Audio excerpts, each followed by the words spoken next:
Quelques années avant sa disparition, Fritz Lang demanda à son ami Howard Vernon venu lui rendre visite un petit service.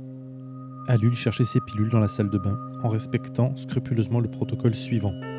Entrer dans la salle de bain, prendre sur l'étagère de gauche la boîte en fer rectangulaire posée sur les 2 serviettes de bain. À l'intérieur, il trouvera une autre boîte en fer qui contient d'un côté des pilules bleues et de l'autre des jaunes qu'il ne faut absolument pas mélanger. Il faut en prendre une de chaque, puis refermer la boîte, la remettre dans l'autre boîte et reposer cette dernière sur les 2 serviettes posées sur l'étagère de gauche. Howard Vernon s'exécute et revient porter à Fritz Lang ses médicaments. Ce dernier lui demande s'il a bien observé les règles et tout remis en place. Vernon répond oui. Lang prend ses pilules et dit « Tu dois me prendre pour un maniaque, non ?» Vernon répond « Mais non ?» Et Lang de rajouter « Si, je suis un maniaque. Si j'étais pas maniaque, j'aurais pas fait mes films comme je les ai faits. »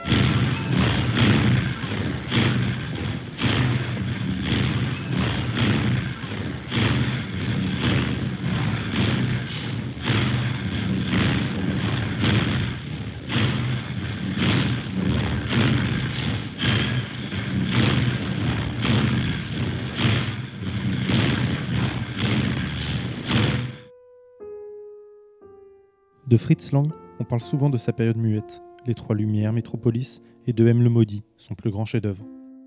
On évoque à la rigueur Fury et Le Secret derrière la porte, mais on ne parle que trop peu de sa période américaine en général, délaissée par la critique qui n'y a souvent vu que des films de série B.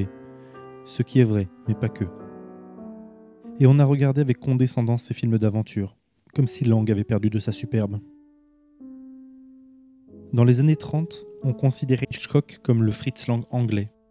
À la fin de sa vie, on parlait de Lang comme du Hitchcock allemand. Il a fallu l'acharnement de gens comme Godard, Truffaut, Danet ou Michel Simon pour que reste sur le podium un des plus grands réalisateurs de l'histoire du cinéma. Car qui peut se targuer, sur plus de 40 ans de carrière, s'étendant du muet à la couleur, d'avoir autant de chefs-d'œuvre à son actif ? Né à Vienne dans une famille bourgeoise dont la mère d'origine juive se convertira au catholicisme quand il aura 10 ans, Fritz Lang grandit dans un milieu artistique en pleine ébullition. Ludwig Wittgenstein, Walter Benjamin, la Seconde École de Vienne, la naissance de la psychanalyse, les revues Simplicissimus, Die Action, Die Storm. En Autriche avec Rainer Maria Rilke, George Trakl, Hugo von Hofmannsthal, et plus largement dans la culture germanique avec Kandinsky et le Cavalier Bleu, Emil Nolde, Otto Nuckel, Franz Masrell et de George Groth. Lang écrit, dessine et peint. Il s'intéresse à la sculpture et suit des études d'architecture sous la pression de son père. Comme beaucoup d'intellectuels de l'époque, il se passionne pour la culture populaire, les récits d'aventure et policiers qu'on retrouvera dans ses films. Il découvre le Fantomas de Louis Feuillade qui lui fera une très forte impression. Vivant alors en France, l'attentat de Sarajevo et le début de la guerre l'obligent à rentrer en Allemagne. En se lançant dans un conflit armé en 1914, les belligérants n'imaginaient pas qu'il serait aussi terrible et qu'elle marquerait un tournant dans la culture, écrit Serge Fauchereau. Pendant la guerre, l'Allemagne subit les restrictions draconiennes liées au blocus et souffre d'une économie exsangue. Après l'armistice, le pays doit faire face à de sérieux désaccords intérieurs. La révolution spartakiste est jugulée et Rosa Luxembourg est assassinée en janvier 1919. La brutalité du gouvernement central, suite à la République des Conseils, sera terrible et marquera les esprits.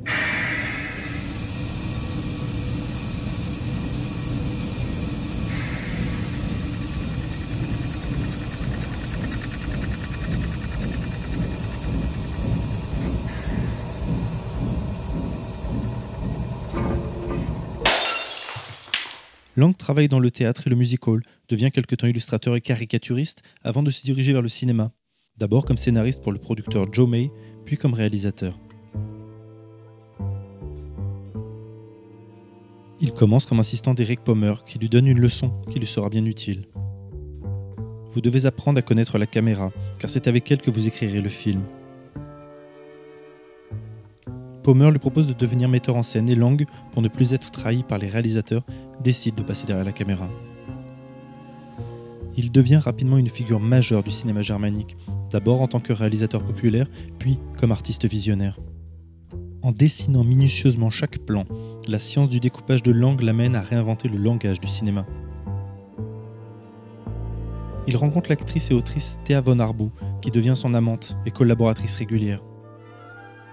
Son premier succès, Les Araignées, fait montre de tout l'intérêt que porte Lang pour la littérature de genre. On y voit son amour de l'exotisme, des céréales et des pulps. Avec son scénario passionnant, sa construction infaillible, son approche à la fois cultivée et populaire, le film est facile à appréhender et joue avec un sens très rare des différences stylistiques. Dès ce film, on voit la prédiction de Lang, presque une hantise, pour les caves fantastiques au cœur du mystère des souterrains, nous explique Lotte Eisner. Suite à ce succès, on lui propose immédiatement la réalisation d'un film qu'il est obligé de décliner car lancé dans la production de la suite des Araignées. Le film qu'il ne fera pas, ce sera Caligari. Il se marie avec Elisabeth Rosenstahl, qui sera retrouvée morte en 1920 dans son appartement, tuée par balle. Après avoir envisagé la thèse du suicide et du meurtre, l'enquête conclut à un accident. Le mystère plane sur les circonstances de cette mort, mystère que Lang ne lèvera jamais. De cet incident, Lang prit la manie de noter précisément dans ses carnets ce qu'il fera tous les jours. En 1921, il s'impose comme un cinéaste majeur avec Les Trois Lumières, un film traversé tout à la fois par un souffle expressionniste purement viennois et par l'esprit du romantisme allemand. Dans ce récit à tiroir, on se retrouve dans l'Orient des Mille et Une Nuits, au Quattrocento, aussi bien que dans une Chine fantasmée et poétisée. C'est l'ombre de ce film qui fera que Lang sera longtemps qualifié de cinéaste expressionniste, alors qu'au fond, il est bien plus proche de la nouvelle objectivité. Le coup de poing rageur de Dada en Allemagne, les déclarations agressives de Raoul Haussmann, les scènes horribles des tableaux de Grautz et de Dix, les photomontages ouvertement politiques de John Heartfield. Dans tous les cas, les questions esthétiques passent après la protestation sociale, écrit encore Serge Fauchereau. Grautz, par exemple, se définit d'abord comme un militant qui veut, en peinture et en critique, refléter le visage de son temps. Ces artistes ne cherchent pas à témoigner, ni à éveiller une quelconque compassion. Ce qu'il faut éviter, selon Brecht, à cause des liens étroits qui existent entre sentimentalité et filouterie. Ils veulent déclencher un rire agressif ou la colère, inciter à l'action violente. Comme le disait Werner Spies, la lutte des classes remplace la pitié.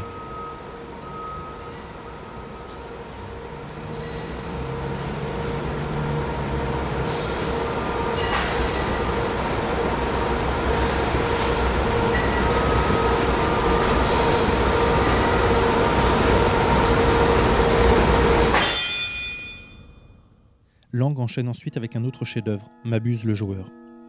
Fresque de presque 5 heures qui dépeint la fragile République de Weimar, on y voit chômage, inégalité, tension, conséquences de l'effondrement du marque allemand et la dépression terrible du pays et de ses partenaires sociaux.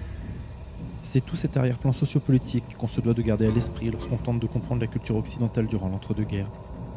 Le personnage de Mabuse exploite la misère, vit de la crise, la nourrit, séduit la haute société pour la plier à sa volonté.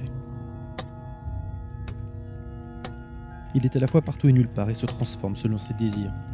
Ce film nous montre les autres obsessions de Lang, la corruption de la société, le pouvoir et la fascination pour la modernité, qui trouvera son apogée 3 ans plus tard dans Metropolis.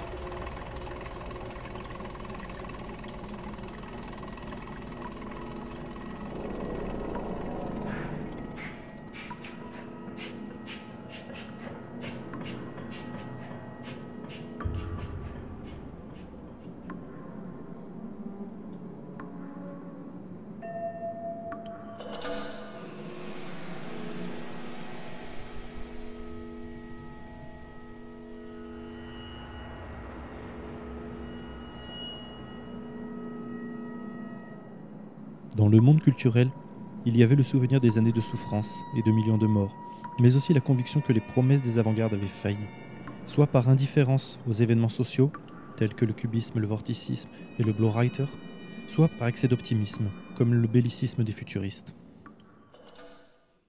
Lang envisage en 1924 un nouveau diptyque, les Nibelungen, grande fresque retraçant le cycle wagnérien des légendes germaniques.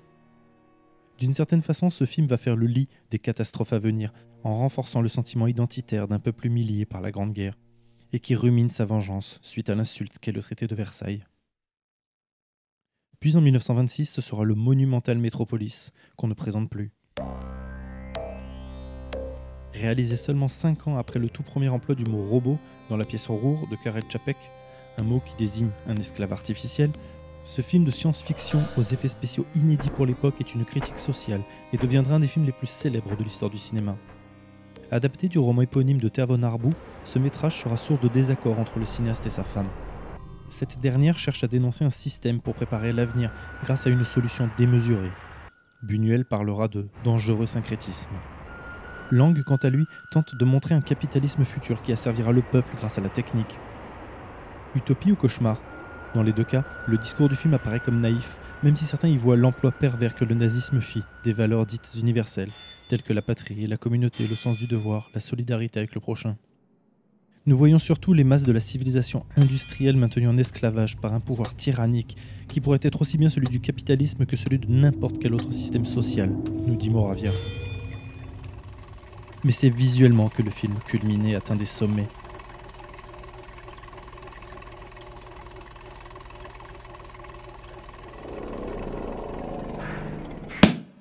Lang enchaîne en 1928 avec Les Espions, film à rebondissement et au rythme effréné.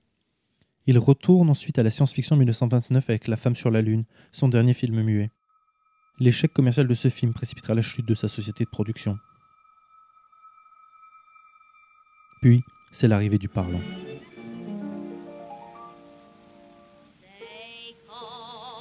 L'arrivée du parlant va modifier la fabrication des films, mais aussi son langage et la façon de le penser.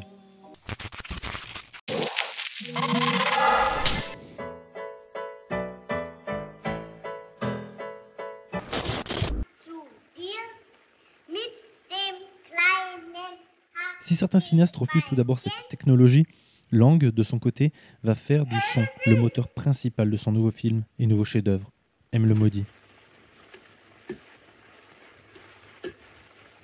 L'arrivée de Hans Becker se fait par le son. On découvre sa cachette à cause du bruit qu'il fait.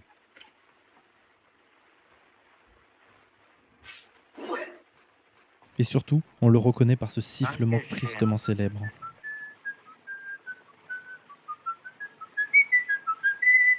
À la fin de sa vie, Lang considérait M, ce film mettant en scène l'affaire du vampire de Düsseldorf, comme son film préféré.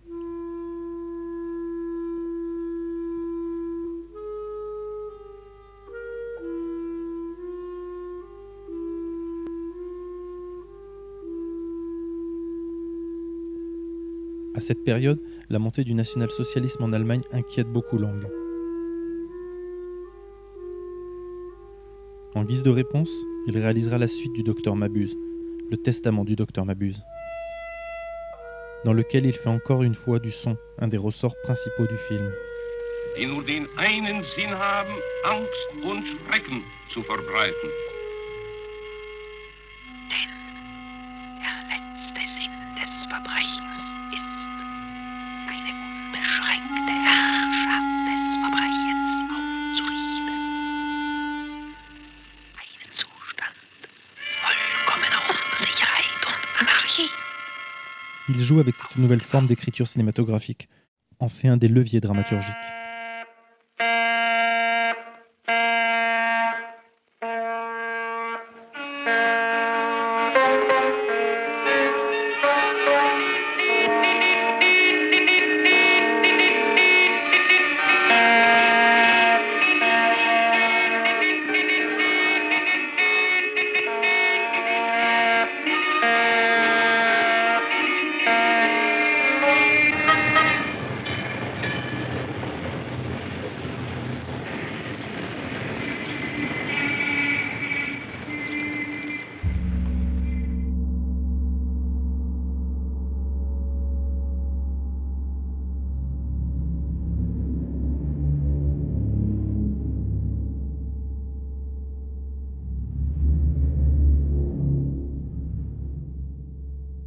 S'éloignant des récits d'aventure à la Fu Manchu Fantomas, qui faisaient le sel du premier opus, ce film est ouvertement anti-nazi, Lang plaçant dans la bouche de Mabuse des slogans du parti à peine détournés.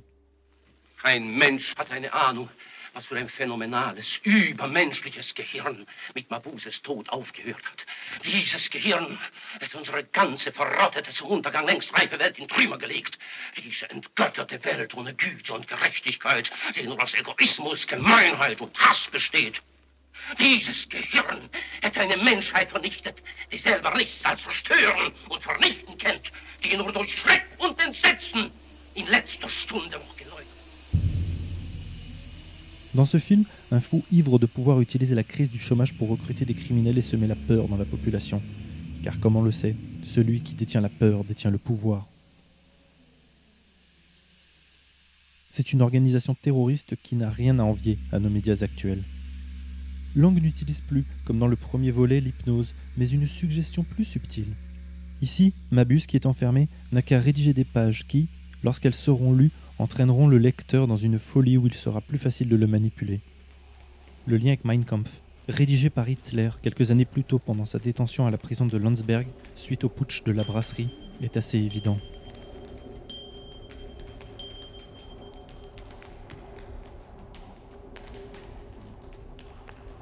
Puis, un événement important va arriver dans la vie de Fritz Lang. Un événement qui va changer pour toujours le cours de son existence. Cet événement, Lang le racontera plusieurs fois, et à chaque fois il rajoutera un nouvel élément, comme pour faire de cet événement une séquence d'un film de Fritz Lang. So one day I got an invitation,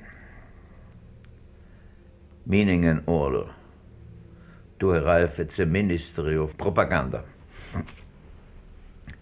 And so I walked this corridor. It was not very agreeable. The floor were great squares of cement. The walls were blank, no picture, no inscriptions, and every step echoed constantly from the wall and back and so on. It was disagreeable. So I come to the end of the corridor and another corridor, and there is the same thing. Finally, I came to a round room. It was very nice,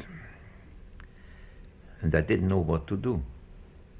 So suddenly one of the door opens and out came a man, most polite, and said, "Mr. Lang, one moment.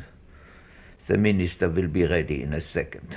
And in reality, in a minute or a minute and a half, he opened the door again and said, "Come in." I walked in. It was a tremendous big room, and the one side at least 4 or 5 big windows where you could look outside. Goebbels sat behind a desk, very, very far away. I was waiting, and he spoke, and suddenly he said, "The Führer has seen your films." He didn't say which one. Mm-hmm. And then he said, "And he has said, this is the man who will give us the National Socialistic film." I don't know what I said to Goebbels, so help me God. But in essence, I said, "I'm tickled pink." And I was looking at the hands of the clock, and they moved and moved, and my only idea was, how do I get out of here, get to the bank, get some money out of the bank, and leave Germany. And I arranged it so that I arrived 5 minutes to 8 o'clock. It's a train. The train left. What year was this, by the way? 33, beginning of 33. Mm-hmm. On sait que cet événement est faux, puisqu'à la mort de Lang, on retrouvera dans ses archives son passeport allemand qui montre plusieurs allers-retours en Allemagne entre mars et juillet 1933. C'est en été de cette année-là qu'il quittera définitivement son pays. Mais est-ce qu'en mettant en scène son propre départ précipité, au point d'en faire, comme on le disait, une séquence d'un de ses films, Fritz Lang n'est-il pas au plus près de la vérité qu'il a vécue ? Tout comme Orson Welles, ce sont de grands mythomanes, dans le sens de créateurs de mythes. C'est tout un art, la mythopoïa. Lang passe par la France où il retrouve Eric Pommer et réalise Lilium. Dans ce film, René Daumal verra un cinéaste bien décidé à ne rien négliger des possibilités de son art, poursuivant le drame psychologique jusque dans les domaines de la métaphysique, ou au moins de l'allégorie morale. Suivant les traces de Murnau, Joseph von Sternberg ou Erich von Stroheim, Lang part en 1934 pour les États-Unis. Il se confronte alors à un autre type de système de production. Lui qui était un artiste visionnaire, là-bas, il n'est personne. Et comme ce n'est pas le réalisateur qui est tout puissant sur un plateau, il va falloir qu'il apprenne à faire le dos rond et à calmer ses ardeurs et autres velléités artistiques. Sans emploi pendant 2 ans, c'est grâce à Joseph Mankiewicz qu'il pourra réaliser son premier film aux États-Unis, Fury. Plutôt que de faire profil bas et tenter de s'immiscer avec discrétion dans les studios, Fritz Lang va s'inspirer d'un fait divers et réaliser un film extrêmement agressif, pamphlet contre le lynchage, critiquant avec véhémence les mouvements de foule et l'opinion publique. Una folla non pensa, non sa quello che fa. Questo lo diceva il grande Spincertrase in Furia. Les masses perdent toute forme de conscience quand elles sont rassemblées. Elles deviennent violentes, les individus perdent leur conscience propre, dira Lang dans un entretien. Il collectionnait les articles de journaux qui relataient ces événements, mettant en lumière les horreurs de l'humanité. Ça le passionnait. En faisant d'un innocent un meurtrier potentiel, d'un honnête citoyen un homme qui se substitue à la loi pour exercer sa vengeance, Lang, par une approche différente mais complémentaire de celle qui gouverne M, montre de nouveau la dualité de la nature humaine, loin des messages rassurants. Le réalisateur affirme son pessimisme face aux pulsions meurtrières des mouvements de masse, aux préjugés et à l'hypocrisie de l'homme, nous dit Michel Simon. Dans son film suivant, J'ai le droit de vivre en 1937, avec Henry Fonda, Lang reprend un peu cette même trame de l'homme innocent que la société pousse à la criminalité. Dans ses films, la justice s'opère contre la loi, écrit ailleurs Michel Simon.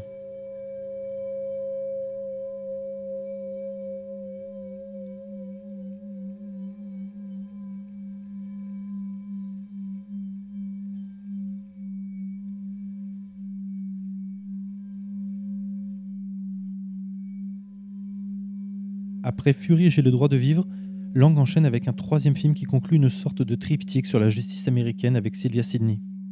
Casier judiciaire en 1938, pour lequel Kurt Weill, un autre immigré, écrit la musique. They call him good for nothing. He isn't much to see, but I've a funny feeling he's the right guy for me. Grâce au producteur Daryl Zanuck, Lang va réaliser 2 westerns dans lesquels il intègre son sujet favori, la vengeance. Depuis les Nibelungen, le comportement obsessionnel et le désir de revanche sont au cœur de l'univers langien, nous dit Michel Simon. Lang réalise ensuite une série de films d'espionnage anti-nazi, très à la mode à Hollywood à ce moment-là. Chasse à l'homme en 1941, Les bourreaux meurent aussi en 1943, coécrit avec Bertolt Brecht, Espion sur la Tamise en 1944 et Cap et poignard en 1945. Il y a injecté le venin, la sauvagerie et un côté universel qui ont transcendé la propagande de leur époque, écrit Peter Bogdanovich.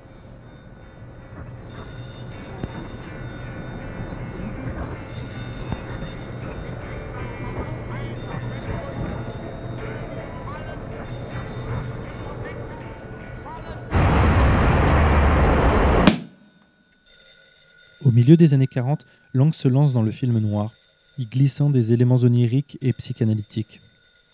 Il réalise une autre trilogie thématique regroupant La femme au portrait en 1944, La rue rouge en 1945 et Le secret derrière la porte en 1948.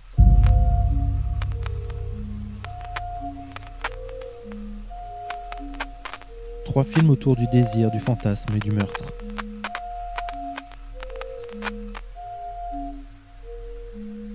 Qu'est-ce qui se cache en nous ? Quelle est notre pulsion refoulée ? Jusqu'où peut-on aller par désir ? Jusqu'où peut-on se laisser entraîner ?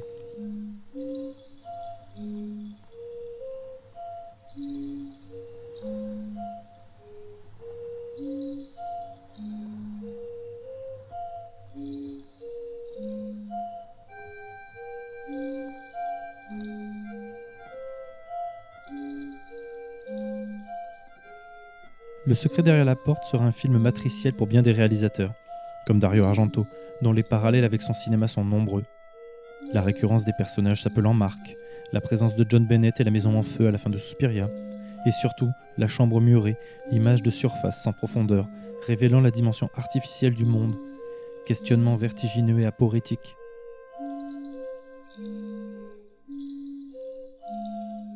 Dans Le secret derrière la porte, on est confronté aux pensées troubles de Mark, stratégie mettant en évidence que l'intérêt de Lang ne se porte pas sur l'histoire elle-même, mais sur l'idée que cohabite toujours, en nous, la pulsion du meurtre et son possible passage à l'acte. Thématique déjà présente dans La femme au portrait.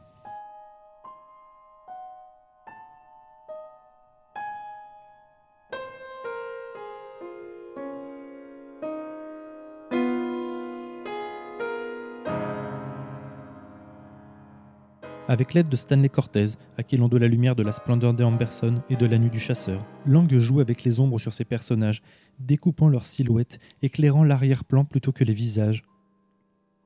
Comme dans Le Narcisse noir de Powell et Pressburger, et que reprendra Fincher dans Mindhunter par exemple. Tout comme Orson Welles, Lang met ici en image, littéralement, l'idée qu'éclairer le background du personnage, c'est faire la lumière sur ce qu'il est réellement. L'apparence, elle, n'est qu'une ombre, une coquille. Une approche éminemment psychanalytique, alliant le fond et la forme. Il est toujours intéressant de rappeler que le cinéma est né en même temps que la psychanalyse et qu'ils partagent tous les deux bien des points communs. Chacune de ces pratiques, à leur manière, ouvre une fenêtre vers l'imaginaire et l'inconscient. D'un côté, l'écoute du rêve, de l'autre, sa vision. On peut rajouter à cette trilogie psychanalytique House by the River, sortie l'année suivante, en 1949.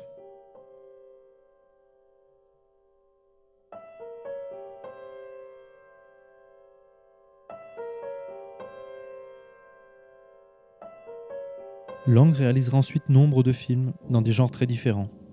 Le film de guerre, encore des westerns,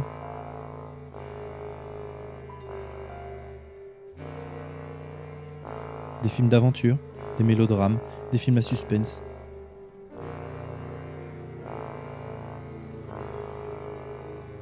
Et encore plus de films noirs dans lesquels il accumule les chefs-d'œuvre.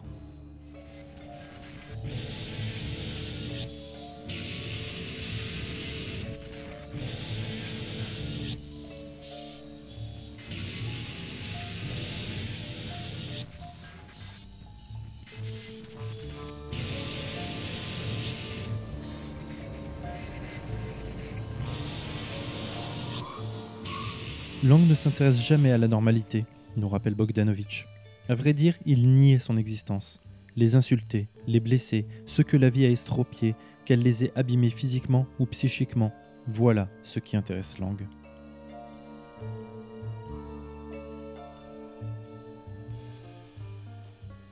De Fury jusqu'à son dernier film sur le territoire états-unien, Fritz Lang n'aura eu de cesse de critiquer ce monde apparemment civilisé, qui cache en fait un noyau gangréné. Ici, les monstres ne sont plus des super-criminels défigurés vivant sous terre comme dans les sagas allemandes des années 20. Non, ce sont d'honnêtes citoyens, tout du moins en apparence, bien sous tout rapport et parfaitement intégrés à la vie sociale. Mais ils rentrent dans des compétitions stériles et acharnées, emplies d'angoisse et de mort, usant de maltraitance, de manipulation et de corruption, laissant poindre une véritable psychose refoulée. Cinéaste du contrôle, il restera passionné par l'incontrôlé.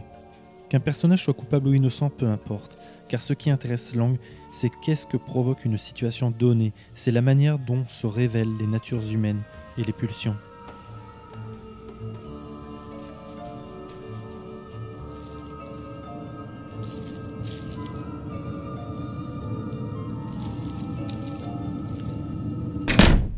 Puis, Fritz Lang repart en Allemagne. Il retourne au serial et boucle la boucle en adaptant Le Tombeau hindou, qu'il avait coécrit à la fin des années 10 d'après Thea von Harbou et qu'il aurait dû réaliser initialement. Avec Le Tigre du Bengale, c'est un nouveau diptyque. En 1960, il ressuscite ensuite son personnage de Mabuse dans le premier film contemporain allemand post-Seconde Guerre mondiale, Le diabolique Dr Mabuse. C'est un film dans lequel Lang questionne à nouveau l'émergence d'un mal qui se reconstruit sur la civilisation détruite.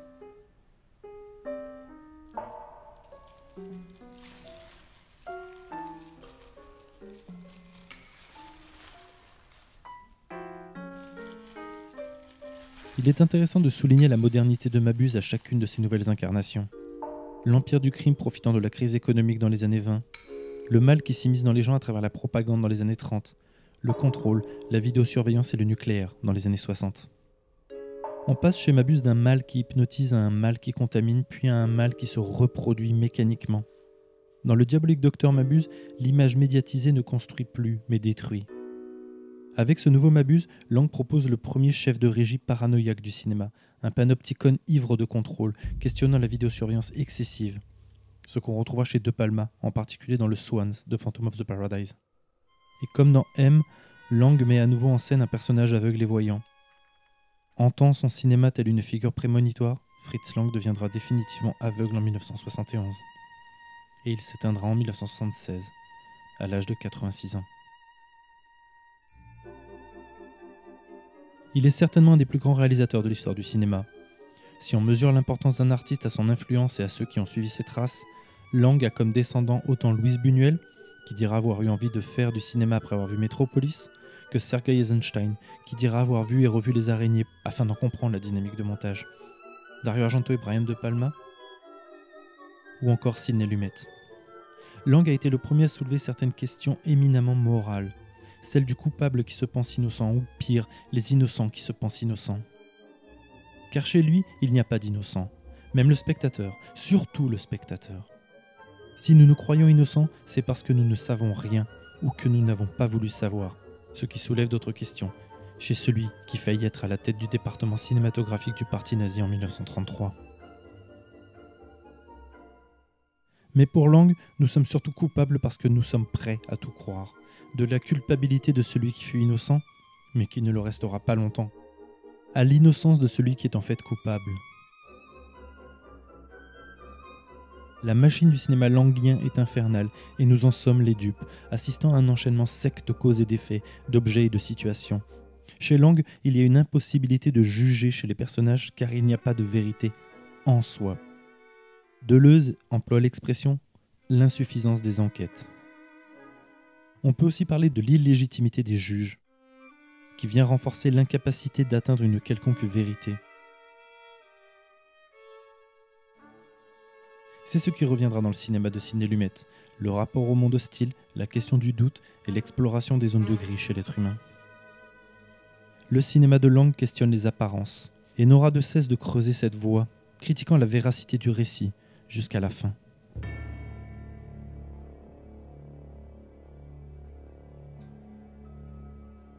Le style de Lang a évolué tout au long de sa carrière, passant du faste et de l'éblouissant à un assèchement de la forme. En restant dans la série B, Lang garde une certaine liberté sur ses films et va se servir des contraintes économiques pour en faire une force. À la fin de sa carrière, l'épure de son style ressemble un peu à la poésie de George Trakl, privilégiant l'expression impersonnelle de ce qu'il faut mettre en scène. Il tend à une reconstruction mentale qui est une représentation du monde hostile qui nous entoure. Peut-être un reste de l'influence expressionniste et de la nouvelle objectivité sur lui. Difficile de ne pas penser à Walter Benjamin, nous rappelant ces lignes de Bertolt Brecht. La réalité proprement dite a glissé dans le fonctionnel. La réification des rapports humains, par exemple l'usine, ne révèle plus ce qui est en eux ultime. Il faut donc en fait construire quelque chose d'artificiel, de fabriqué. C'est cette représentation qui compte. Une représentation où le mal se camoufle pour agir. Le monde instable, dangereux, défiguré, grimaçant, comme l'écrit Jean-Louis Bory. Les apparences chez Lang se trahissent, non pas pour révéler une vérité, mais pour se révéler comme apparence, factice. C'est au spectateur de juger l'image elle-même, ce que l'écran reflète et ce qu'il révèle en nous.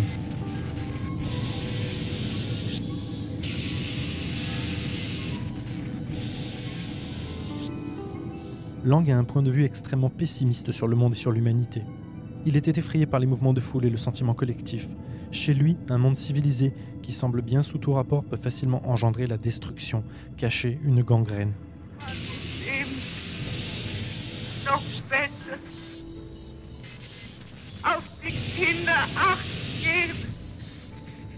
Mais ce n'est pas le résultat de ce combat contre la fatalité qui intéresse Lang, mais le combat lui-même. Ce qu'on retrouvera entre autres chez Sam Peckinpah ou Robert Aldrich. Andrew Harris évoque avec justesse son point de vue désolé sur le monde, où l'homme doit faire avec son propre destin et finit inexorablement par perdre.